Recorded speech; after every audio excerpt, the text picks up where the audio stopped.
नमस्कार मित्रांनो, तब्बल 17 वर्ष भारताचे पंतप्रधान राहिलेले पंडित नेहरू यांनी भारतीय प्रगती आणि विकासाची पायाभरणी केली। आज त्यांच्या जीवनावरील एक अतिशय महत्त्वाचा पैलू म्हणजे औद्योगिक विकासातील त्यांच्या योगदानाचा आपण निबंधाच्या रूपाने अभ्यास करणार आहोत। निबंधाचा विषय आहे पंडित नेहरू भारताच्या औद्योगिक विकासाचे जनक। सगळ्यांना विनंती आहे की आपले चॅनल सबस्क्राइब करायला विसरू नका, व्हिडिओ लाईक व शेअर करा। पंडित नेहरू भारताच्या औद्योगिक विकासाचे जनक। पंडित नेहरू यांनी केलेला भारताचा औद्योगिक विकास। भारताचे भाग्यविधाता म्हटल्या जाणाऱ्या पंडित जवाहरलाल नेहरूंचा जन्मदिवस साऱ्या भारतात बालदिन म्हणून साजरा केला जातो। लहान मुलांमध्ये रमणारे, लहान मुले आवडणारे पंडित नेहरू बालकप्रिय असले तरी देशाचे पंतप्रधान म्हणून त्यांनी असंख्य क्षेत्रांमध्ये मोठे योगदान दिलेले आहे।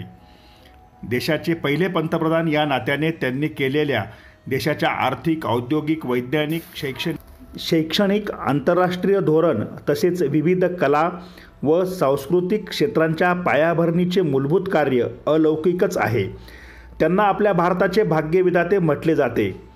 त्यांनी घातलेल्या या भक्कम पायावरच आज जगातील एक मातब्बर महासत्ता होण्याकडे भारताची घोडदौड सुरू आहे। औद्योगिक क्षेत्रात त्यांनी केलेल्या असाधारण कार्यामुळे त्यांचे आपण सदैव स्मरण करतो। लोकशाही मूल्य प्रणालीवर निखळ निष्ठा असणारा द्रष्टा हीच पंडित नेहरू यांची सर्वार्थाने उचित ओळख ठरेल। 1947 ते 64 अशी तब्बल 17 वर्षे पंतप्रधान पदाची धुरा अत्यंत सामर्थ्याने पेलणाऱ्या पंडितजींनी देशाच्या सर्वांगीण विकासासाठी आवश्यक व पूरक ठरणाऱ्या संस्थारूप भांडवलाची निर्मिती करून ठेवलेली पुंजी आज त्यांच्या पश्चात पुऱ्या अर्धशतकानंतरही आपल्याला कामी येते आहे। भांडवलशाही प्रधान, विस्तारवादी अशा साम्राज्यशाही वर्चस्वाचे जोखड फेकून देण्यासाठी भारतासारख्या एका खंडप्राय देशाने उभारलेल्या संघर्षाच्या मुशीतून पंडितजींचे व्यक्तिमत्व घडले होते। आपल्या देशाच्या नवनिर्मितीसाठी अनिवार्य असणाऱ्या संस्थारूप भांडवलांचे संचयन करणे हे पंडितजींचे नवभारताच्या उदयासाठीचे कदाचित सर्वात मोठे आणि महत्त्वाचे योगदान ठरावे। तसे बघितले तर स्वतंत्र भारताच्या पायाभरणीमधले पंडित नेहरू यांचे योगदान बहुआयामी आहे। परकीय सत्तेच्या जोखडाखालून मुक्त झालेल्या भारतामध्ये सर्वांगीण परिवर्तन घडवून आणणे हे पंडितजींच्या नजरेसमोरचे ध्येय होते। वेगवान आणि दमदार आर्थिक प्रगतीद्वारेच देशातील चौफेर गरिबीचे निराकरण करणे शक्य आहे या वास्तवाचे त्यांना पुरते भान होते। वैश्विक रचनेमध्ये भारताला त्याचे राष्ट्र स्थान मिळायला हवे हा पंडितजींचा ध्यास होता। प्रचंड दृष्टेपण हा त्यांच्या व्यक्तिमत्वाचा गाभा होता। म्हणूनच विश्वाच्या विवेकाचा आवाज म्हणून भारताने सतत कार्यशील राहायला हवे ही त्यांची जीवनदृष्टी होती। भारतापाशी असलेल्या प्राचीन संस्कृती परंपरांच्या या वारशाला आधुनिकतेची जोड देण्याचे शिवधनुष्य लीलया पेलण्यात पंडितजींच्या आंतरिक सामर्थ्याचे सार दडलेले आहे।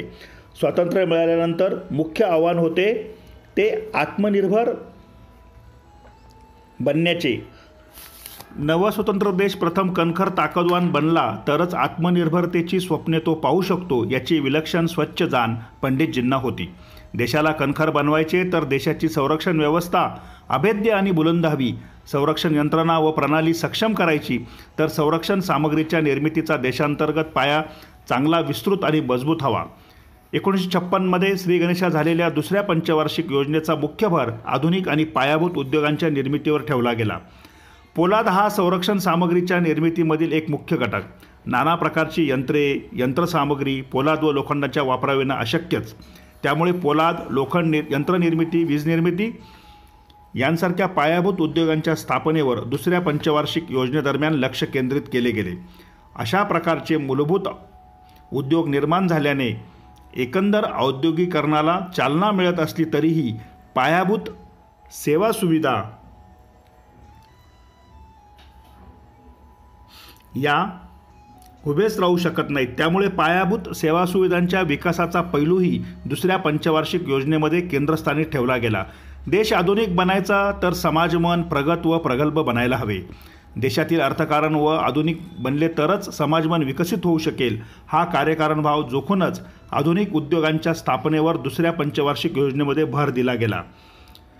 लोकशाहीसारख्या आधुनिक आणि भारताच्या तुलनेने अपरिचित असलेल्या जीवनमूल्याशी आधुनिक अर्थकारणाचा असलेला जैविक संबंध अचूकपणे हेरून अर्थकारणाला आधुनिक चेहरा व आशय प्रदान करण्यासाठी प्रगत औद्योगिकरणाची कास धरण्याची प्रगल्भता नेहरू दाखवू शकले. ती लोकशाही मूल्यांप्रत त्यांच्या ठायी वसणाऱ्या प्रखर अशा निष्ठेपायीच.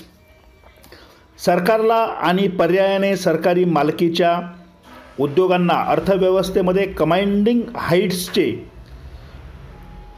स्थान प्रदान करण्यामागील नेहरूंच्या धोरणविषयक दृष्टीची बीजे या विचारधारेत रुजलेली आहेत. शेतीप्रधान अर्थव्यवस्थेचे रूपांतर औद्योगिकरणाच्या पथावर अग्रेसर असणाऱ्या अर्थव्यवस्थेमध्ये करणे हा या स्थित्यंतराचा गाभा होता. ब्रिटिश काळात देशाच्या ठोकळ उत्पादनाच्या वाढीचा वार्षिक सरासरी दर उणे असल्याने दरडोई उत्पन्नाची सरासरी पातळी इतकी कमी होती की मोठ्या प्रमाणावरील औद्योगिकरणासाठी आवश्यक असलेली भांडवली गुंतवणूक देशांतर्गत बचतीद्वारे उभी करणे हे कल्पनाच्याही पलीकडे होते. वेगवान आर्थिक प्रगतीसाठी देशी अर्थव्यवस्थेच्या विविध क्षेत्रांमधील उत्पादकता वाढवण्यावाचून गत्यंतर नाही हे नेहरूंनी जाणले होते. उत्पादकतेमध्ये सरासरीने भरीव वाढ घडवून आणायची तर त्यासाठी पदरी प्रगत तंत्रज्ञान हवे. तत्कालीन परिस्थितीत असे प्रगत तंत्रज्ञान हे पाश्चिमात्य राष्ट्रांपाशी होते. प्रगत तंत्रज्ञान देशामध्ये आणण्याचा एक महत्त्वाचा मार्ग म्हणजे परकीय भांडवली गुंतवणुकीला आवतन देणे. परकीय भांडवल आणि परकीय गुंतवणुकीबाबत नेहरूंच्या असलेल्या स्वागतशील भूमिकेचे मर्म हेच. परंतु मुळात अर्थव्यवस्थाच अविकसित असेल तर कोणता परदेशी भांडवलदार त्याचे भांडवल गुंतवण्याची जोखीम पत्करेल. त्यामुळे भारतीय अर्थव्यवस्थेमध्ये संरचनात्मक स्थित्यंतर घडवून आणणे यापायी अत्यावश्यक बनलेले होते. सार्वजनिक क्षेत्रात उद्योगांच्या स्थापनेवर नेहरूंचा जो भर त्या काळात राहिला त्याचे कारण इथे सापडते. अशा परिस्थितीत भारतीय अर्थव्यवस्थेमध्ये संरचनात्मक स्थित्यंतर घडवून आणण्यासाठी सरकारलाच धुरीणत्व स्वीकारणे भाग होते. मोठ्या आकारमानाचे पायाभूत उद्योग स्थापन करण्यासाठी आवश्यक असलेली भांडवल सामग्री उभारण्या इतपत देशी खाजगी कॉर्पोरेट क्षेत्र तेव्हा सक्षम नव्हते. त्यामुळे सरकारनेच पुढाकार घेऊन पायाभूत उद्योगांच्या उभारणीद्वारे देशी उद्योगांच्या वाढीला चौफेर चालना देण्याखेरीज अन्य पर्याय उपलब्ध नव्हता.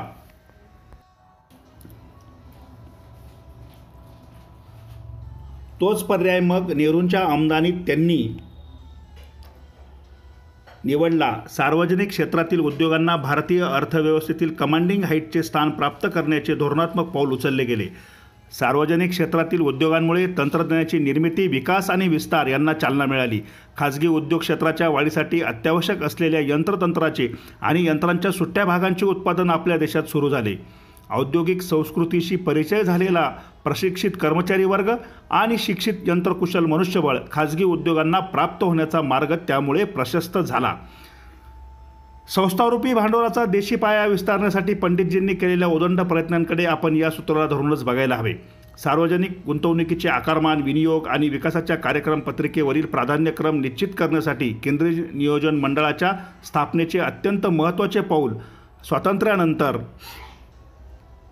लगेच उचलण्यात आले. देशाची संघ राज्यात्मक संरचना ध्यानी घेऊन आर्थिक विकासासाठी उपलब्ध असणाऱ्या साधनसामुग्रीचे विनियोजन व वाटप केंद्र तसेच राज्यस्तरावर काटेकोरपणे व काही शास्त्रीय निकषांबरोबर व्हावे यासाठी केंद्रीय वित्त आयोगाची संकल्पना वास्तवात आणली गेली. तंत्रकुशल मनुष्यबळच उपलब्ध नसेल तर अत्याधुनिक यंत्रतंत्राचा अवलंब उद्योगांना करता येणार नाही हे एरून IIT सारख्या संस्थांच्या स्थापनेचा उपक्रम सरकारने हाती घेतला. देशाचा आर्थिक औद्योगिक पाया भरीव बनतो तो वैज्ञानिक संशोधनाचा खुराक मिळाल्यामुळेच.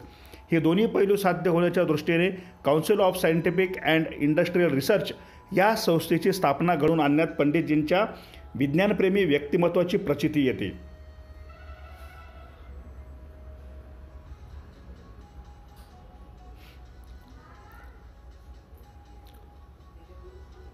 पुढचा परिच्छेद. नेहरूंच्या ठायी मुळातच जोपासल्या गेलेल्या उदारमतवादाची मशागत या अशा वैविध्यपूर्ण वैचारिक विश्वात अखंड होत राहिली. नेहरूंच्या अलिप्ततावादी भूमिकेचाही विचार आपल्याला या चौकटीतच केला पाहिजे.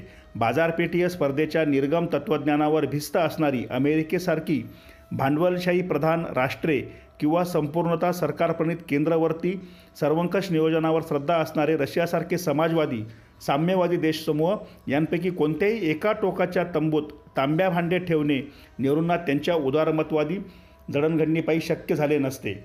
स्वतःच्या आंतरिक आणि अंगभूत क्षमतांचे संगोपन संवर्धन सहसाध्य बनवणाऱ्या मिश्र अर्थव्यवस्थेच्या मध्यममार्गी प्रारूपाचा अंगीकार नेहरूंनी भारतीय अर्थकारणाचे तात्कालिक आणि दीर्घकालीन हित नजरेसमोर ठेवून केला. नेहरूंच्या ठायी वसलेला दक्ष आणि धोरणी अर्थमुत्सद्दी येथे अधोरेखित होतो.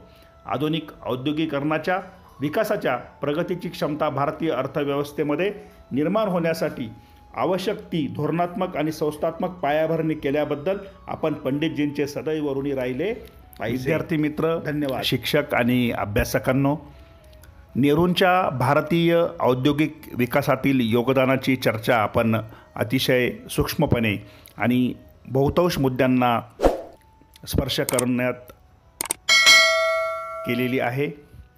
आपण या विषयाचा अधिक अभ्यास करावा. हा व्हिडिओ आवडल्यास आमचे चॅनल सबस्क्राईब करायला विसरू नका. धन्यवाद.